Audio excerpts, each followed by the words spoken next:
Ito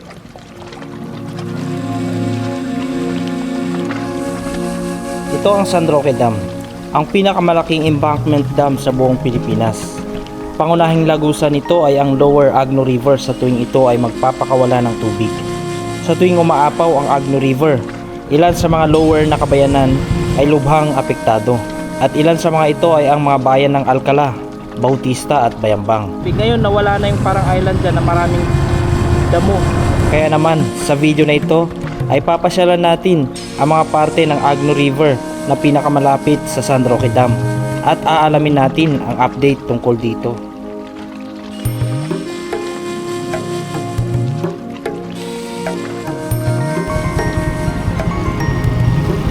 Dito ito sa Bayambang. Kung dati may nakikita tayo na parang island dyan, sa tuwing normal lang ang daloy ng tubig, ngayon nawala na yung parang island dyan na maraming damo.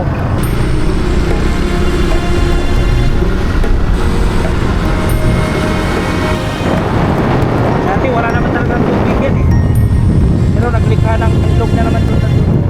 Ito yung mga nagiging epekto kapag nagpakawala ang San Roque Dam. Ang lawak na ng tubig dito mismo yan sa tulay sa bandang bayan ng Alcala, maliban pa sa taas ng ilog sa kabila papunta ho yan. Yan yung dadaloy papuntang Bayambang. Gayon din naman ito, dadaloy din ito papuntang Bayambang. Kaya ang bayan ng Bautista ay napapagitaan.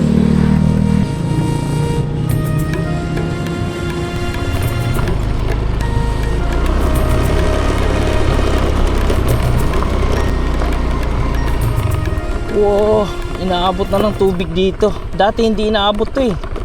Nagkakamping pa tayo rito. Talagang ang taas na pala oh. Taas na ng tubig. Tuloy-tuloy ang ulan sa Highlands eh. Dito sa baba, umiinit-init na. Update ng San Roque Dam at level ng tubig dito sa Agno River. Yan ang aabangan ninyo sa video na ito. Kaya samahan nyo ako sa ating adventure. Andito tayo ngayon sa Santa Maria. At dito natin unang silipin ang level ng tubig. Para mas malapit tayo ay bumaba tayo rito sa ilalim ng Narciso Bridge, yung pinakamahabang tulay sa buong Region 1. Dito mas makikita natin kung ano ang sitwasyon ng ilog eh. At lalo sa akin na familiar ang level ng tubig. Mataas na talaga mga kaibigan. Kung kailan huminto na yung ulan, saka naman na mataas ito. Ang ganda ng pagkakaplano talaga ng San Roque Dam eh. Kasi nung kasagsagan ng ulan, wala halos katubig-tubig dito.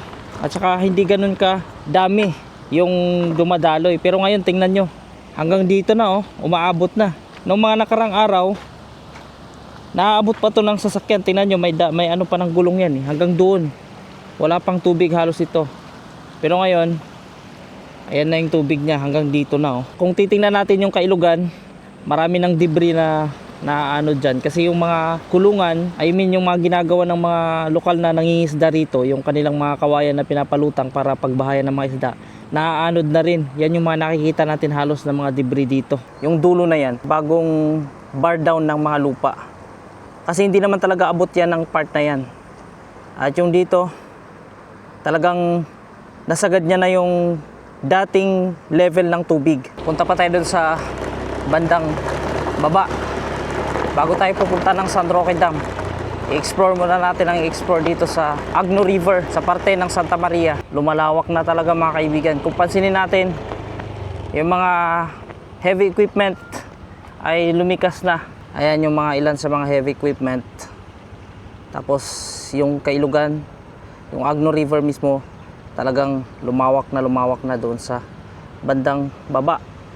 And dito naman, ganun din yung mga kalupaan sa gilid bago yung dike ay unti-unting nagla-landslide. Tunay nga na talagang tumaas ang ilog ngayon, hindi kagaya ng mga nakaraang araw or kahit nung kasagsagan ng ulan. Isa lang talaga masasabi ko, ang ganda ng pagkakaplano ng San Roque Dam at ngayon sila nagpapakawala. Hindi nila naisabay doon sa kasagsagan ng ulan dito sa Pangasinan. So ilang araw na rin na tuloy-tuloy ang init at umuulan lang ng hapon. Nakadalawang araw na rin, kaya kung pasinin ninyo, tuyo na yung kapaligiran natin. At like last week, Biruin mo yung 9 na araw na dire-diretsong ulan. Ngayon, heading tayo. Papunta tayo ng San Roque Dam. Mula rito sa Santa Maria, Pangasinan. Once again, dadaanan natin ulit itong pinakamahabang tulay sa buong Region 1. And this is Narciso Ramos Bridge. Ang Narciso Ramos Bridge na dating kilala bilang Asingan Santa Maria Bridge ay isang pangunahing highway bridge sa lalawigan ng Pangasinan na tumatawid sa Agno River, nagdudugtong sa mga munisipalidad ng Asingan at Santa Maria. Sa haba ng humigit kumulang 1.44 kilometers, ito ang pinakamahabang tulay sa buong Region 1 at isa rin sa pinakamahabang tulay sa Luzon noong ito ay itinatayo dekada 1990. Nagsimula ang konstruksyon noong January 15, 1996 at opisyal na binuksan noong March 17, 1997 sa pangunguna ni Pangulong Fidel V. Ramos. Noong 2001 naman, pinangalanang muli ang tulay sa pamamagitan ng Republic Act No. 9030 bilang pagkilala sa dakilang Asingan residenteng si Narciso Ramos, isang diplomatiko, mambabatas at ama ni dating Pangulong Fidel V. Ramos.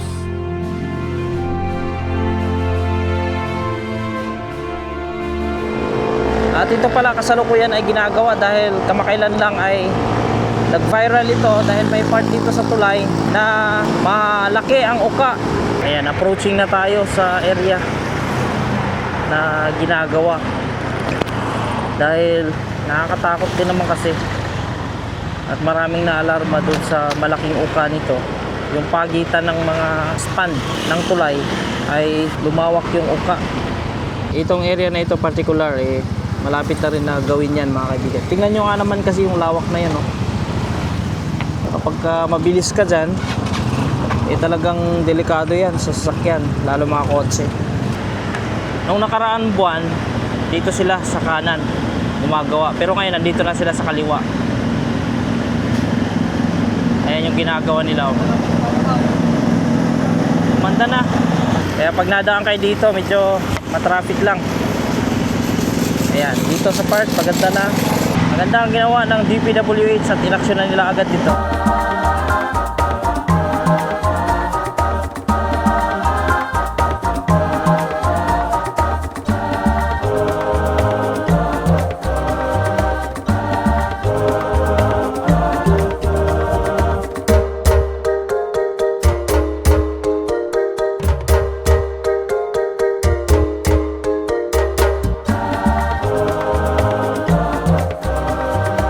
Tuloy-tuloy din ang paggawa nila ng drainage dito sa Majilas Trail. Ang ganda ng mga ginagawa ng ating gobyerno. Papaganda ang kalsada, papaganda ang paglalakbay natin maging maayos, lalo kapag bumabayo ang malalakas na ulan na nagiging dahilan ng pagbaha at nakaka-istorbo sa biyahe natin, no? Nakakasira pa ng mga motor, sasakyan. San Manuel na tayo mga kaibigan mula rito sa Asingan, Pangasinan.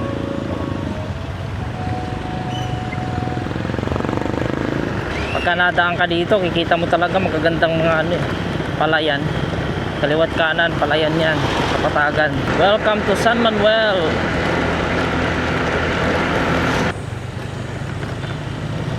Baligi, San Manuel. Grabe yung solar farm mga kaibigan, no? 11 o'clock ang position natin. Tanaw na tanaw ko rito. Ang lawak na pala niyan. Grabing lawak na, no? Yung mga kabundukan, naging solar farm. Doon tayo mismo sa baba, sa may Agno River, sa NIA.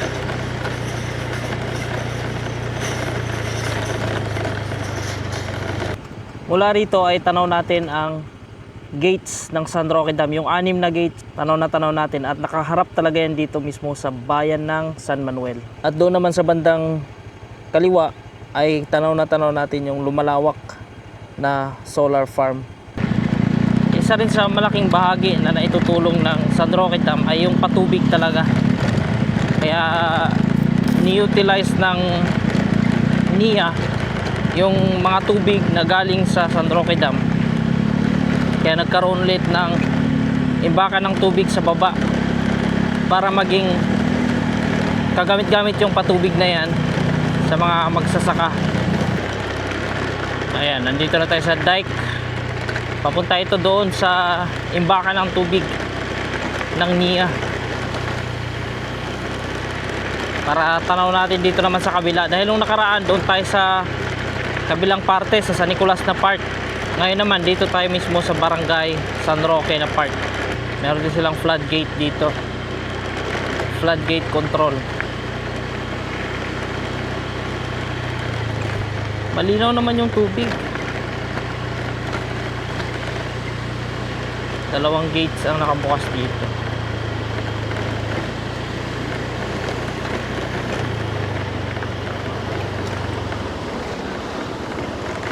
Ang laki ng tulong yan sa mga magsasaka. Gamit na gamit para sa patubig. Mas tanaw natin dito yung solar farm, mga kaibigan. Andun, lumalawak, napakalawak na niya. Tapos San Roque Dam, ito natakpan ng mga puno. Tapos ito naman yung galing sa NIA Agno River Integrated Irrigation. Ito naman yung tubig na gamit ng mga magsasaka sa bandang San Manuel, Asinggan, pababa hanggang Ordaneta, Binalunan. Yan, ito yung nagagamit na tubig papunta roon. Ganda ring dumaan dito ah. First time nating dumaan dito sa area na to.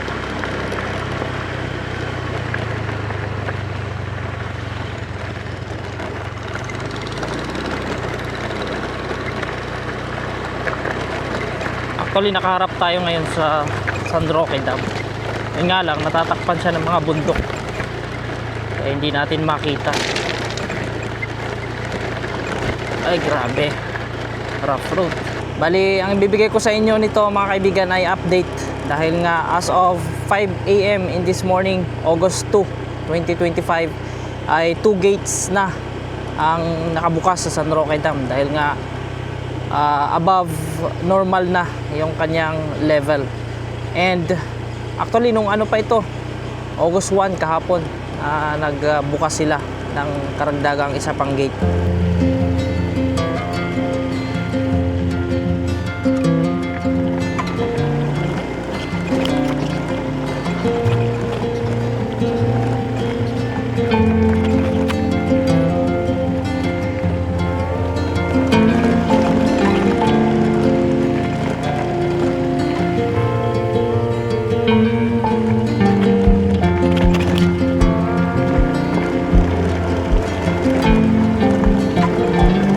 Mainit ang panahon ngayon. Parang nagbabalik tayo sa summer. Minit na eh. Buti na lang at nahinto na ang ulan-ulan. Ayan, approaching na tayo sa NIA Agno River Integrated Irrigation. Imbakan ng tubig para sa agricultural purposes.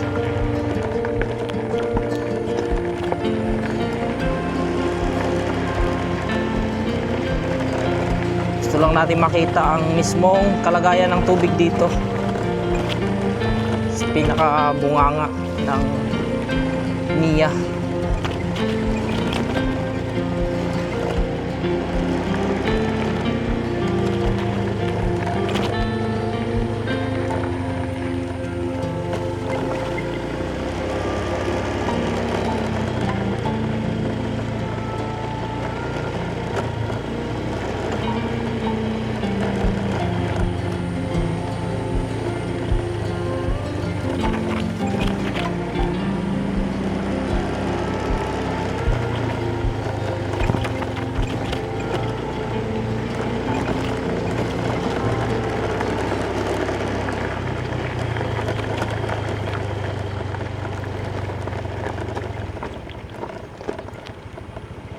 Ayan, so far mababaw lang at saka hindi hindi malabo yung tubig. Ang daming tao sa kabila. Nung mga nakaraan kasi sa kabila tayo eh. So ngayon andito tayo naman sa kanan na parte, Barangay San Roque. So may babala rito, mag-ingat, marami nang nalulunod. Saka karamihan mga tao na nandito para mangisda. Sarap pakinggan yung lagaslas ng tubig galing sa NIA. Pero pinagmulan talaga niyan sa San Roque Dam. Andun yung mga tao. Sigurado nangingisda yung mga yan. May mga dala silang lambat pangharang ng mga isda. Maraming nakukuha na tilapia rito mga kaibigan, malalaking tilapia. Sa mga nagbabangka at gumagamit ng fishnet.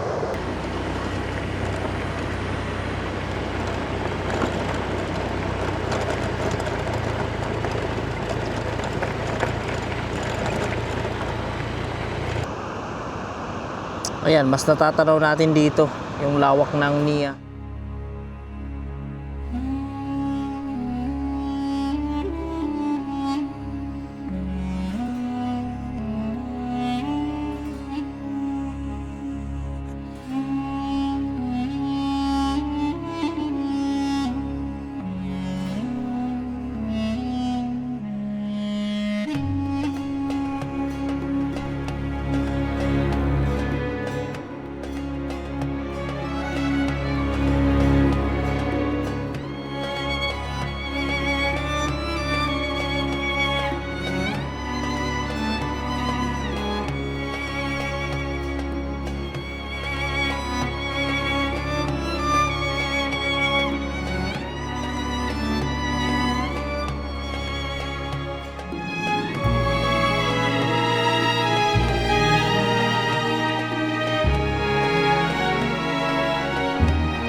Ang San Roque Dam ay isa sa pinakamalaking dam sa buong Pilipinas at buong Asya.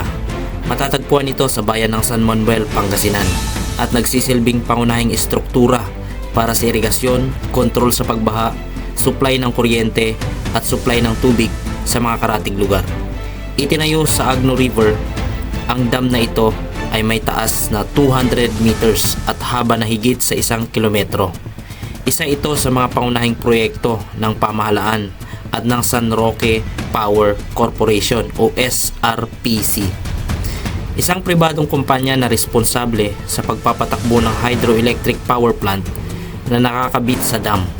Bukod sa enerhiya at irigasyon, napakahalaga rin ng dam sa pagbawas ng epekto ng pagbaha sa mga lalawigan ng Pangasinan, Tarlac at Nueva Ecija.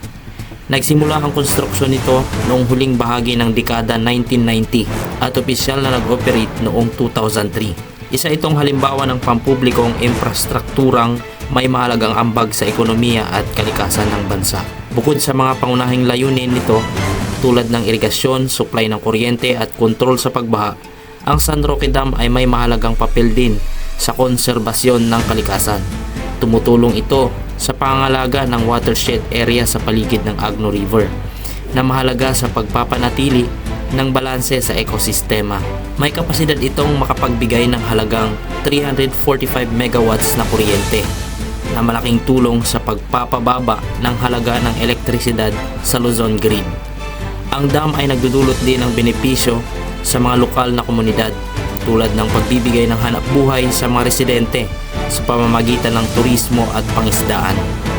Bukod dito, isa rin itong destinasyon para sa mga educational tours at field trips kung saan natututo ang mga estudyante tungkol sa renewable energy at environmental conservation. Gayunpaman, may mga issue ring kinakaharap ang proyekto tulad ng relokasyon ng mga komunidad at mga isyong pangkalikasan. Kaya't patuloy ang panawagan para sa maayos at makataong pamamahala sa mga epekto nito. Sa kabila nito, nananatili ang San Roque Dam bilang isa sa pinakamahalagang infrastruktura sa bansa pagdating sa enerhiya, agrikultura at kaligtasan laban sa kalamidad. So ayan na nga mga kaibigan, yan na yung pinakahuling lagay ng ating Agno River dito mismo sa bungad. Sa palagay ko, sa nakikita natin, kahit na 2 gates yung nakabukas para magpakawala ang San Roque Dam dahil nga lampas na sa normal level ang tubig, ay safe pa rin sa palagay ko dito sa baba hanggang doon sa mga karatig bayan, maliban lang doon talaga sa mga bagsakan, no? Halimbawa sa bayan ng Bayambang, medyo lubog kasi talaga sila sa baha doon at dumagdag pa ang taas ng level nitong Agno River. So far hindi pa naman siya ganun ka-critical sa pananaw natin at sana ay nakatulong sa inyo ang video na ito para ma-update kayo at sana nga ay gumanda na ng lubusan ang panahon para hindi na magdagdag pa ng pagbukas ng gate itong San Roque Dam. Mula rito sa pinakadulo ng irrigation ni Agno River Integrated Irrigation, tayo ay pabalik na.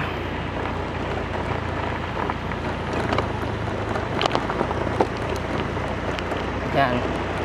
Marami rin palang nagpupunta talaga rito, lalo daw kapag ka summer. Yun talaga ang karamihang pumupunta rito para maligo, pero napakadelikado dyan sa baba.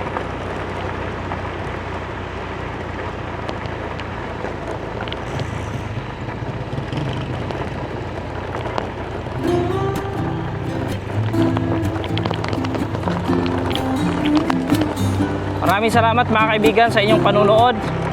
Hanggang sa muli nating mga videos, abangan ang ating mga moto adventures at moto camping.